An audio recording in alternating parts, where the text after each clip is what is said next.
जी हाँ दोस्तों, आप सभी को मेरा प्रेम पूर्वक सादर नमस्कार। मैं अजय यादव, IBC बड़ा बिजनेस.com। आज हम फिर से आप सभी के बीच में एक ऐसी कहानी लेके आया हूँ जो फॉर अदर, जो दूसरों के लिए काम करता है। मैं आज उसके बारे में बात करता हूँ कि अगर आप भी अपने लाइफ में, अपनी जर्नी में अगर आप दूसरों के लिए काम करते हैं तो आप भी अपने आप को एक अच्छे लेवल पे, अच्छे मुकाम पे ले जा सकते हैं। कहते हैं ना कि कर भला तो सो हो भला, क्योंकि होता क्या है कि भला का उल्टा ही हमारा आपका लाभ होता है। अगर हम आप किसी के भला के बारे में सोचेंगे तो हमारा आपका सदैव लाभ होगा। हम बात करते हैं उस कहानी की जो कि एक विद्यालय में वन महोत्सव मनाया जा रहा था।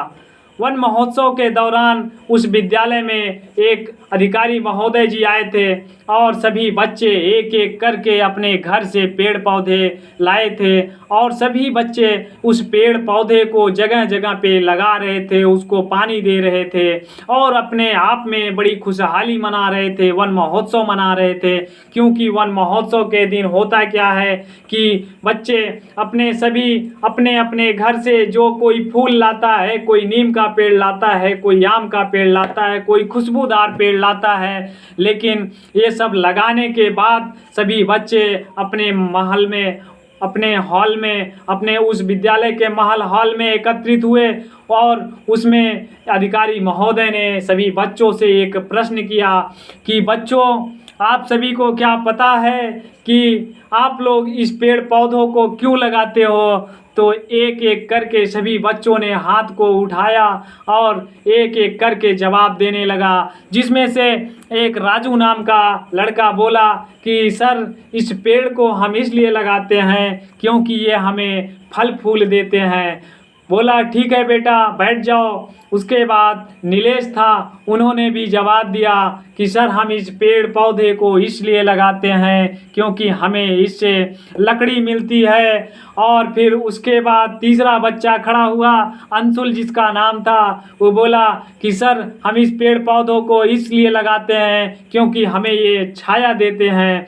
और उसके बाद ये चौथा लड़का खड़ा हुआ जिसका नाम था रवि।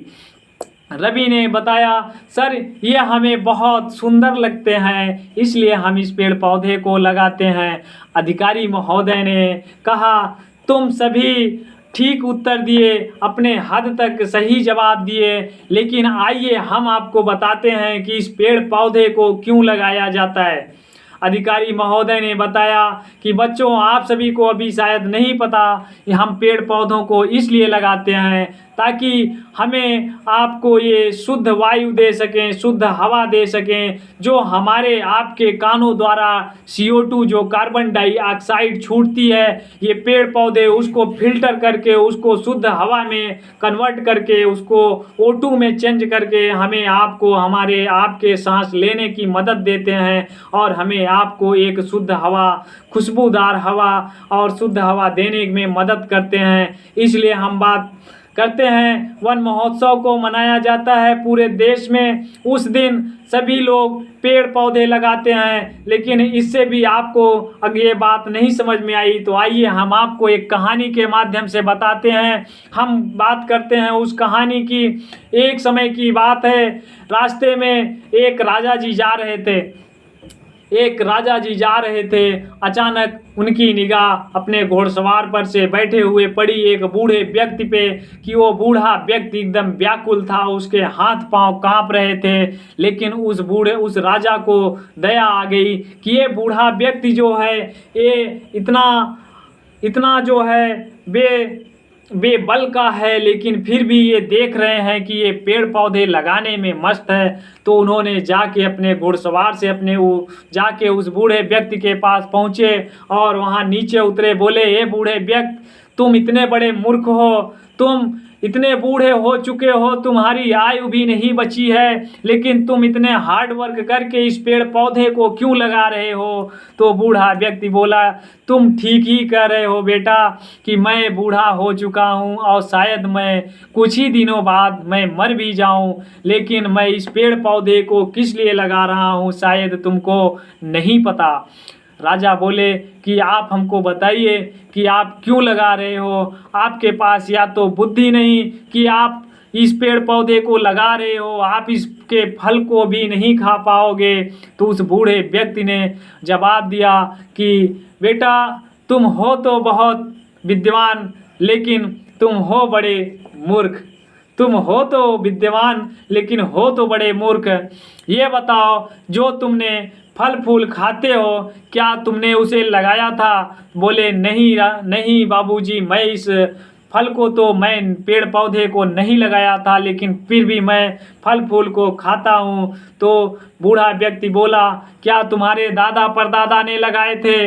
बोला हाँ, मेरे दादाजी ने लगाए थे। तो उस बूढ़े व्यक्ति ने बोला, बेटा, तुम्हारे प्रश्न का जवाब मैंने दे दिया, तुम्हारे ही मुख से तुम्हारा आंसर मिल गया। राजा को ये बात समझ में नहीं आई। राजा को ये बात समझ में नहीं आई। फिर भी राजा बोले कि ये बात हमको समझ में नहीं आई, आप कहना क्या चाहते हैं? बोले कि ठीक है बेटा, मैं तुमको विस्तृत रूप से समझाता हूँ इसके बारे में कि मैं इस पेड़ पौधे को क्यों लगाता हूँ। बेटा, अगर हम इस पेड़ पौधे को लगा रहे हैं तो हमारे आने वाली पीढ़ी जो है, हमारे दादा परदादा जो तुम्हारे पेड़ को लगाए थे उसको हम खाए थे, आप खा रहे हो। तो अगर हम इस पेड़ को लगा रहे हैं तो कहीं न कहीं हमारा आने वाला नाती पोता इसके फल का आनंद लेगा और उसको अच्छे से खाएगा। राजा को ये बात समझ में आ गई कि ये बूढ़ा व्यक्ति सही कह रहा है। उस बूढ़े व्यक्ति ने कहा, बेटा, सदैव अपनी ज़िंदगी में, अपनी जर्नी में, अपनी लाइफ में हमेशा अपने लिए नहीं सोचना चाहिए, हमें दूसरों के लिए सोचना चाहिए। अगर हम दूसरे का भला करेंगे तो हमारा ऑटोमेटिक भला हो जाएगा।